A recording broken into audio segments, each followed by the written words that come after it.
Hi అండి, నమస్తే. Snehapur colony ఇంజాపూర్లో 3 BHK flat సేల్కి ఉందండి. ఇది 1600 స్క్వేర్ ఫీట్ వెస్ట్ ఫేస్ అండి. 2 monthsలో రెడీ అవుతుంది. HMDA permission, all banks loan eligible అండి.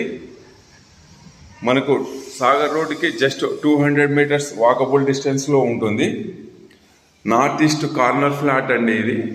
Each floor to 5 floors, total 10 flats apartment. 5 3 BHK, 5 2 BHK అండి. 3 BHK చాలా స్పేసెస్గా ఉంటుంది. వెంటిలేషన్ కూడా చాలా బాగుంది. మనకు బస్ రూట్కి చాలా నియరెస్ట్ ఉంటుంది. 3 bedrooms అండి. 3 bedrooms సైజెస్ కూడా చాలా నీట్గా వచ్చాయి. వాష్ ఏరియా సపరేట్ ఉంది. కిచెన్, దేవుని రూమ్ సపరేట్ ఉంది. బాల్కనీ అండి. బాల్కనీ కూడా రోడ్ వ్యూ ఇచ్చారు. ఇది వచ్చేసి గెస్ట్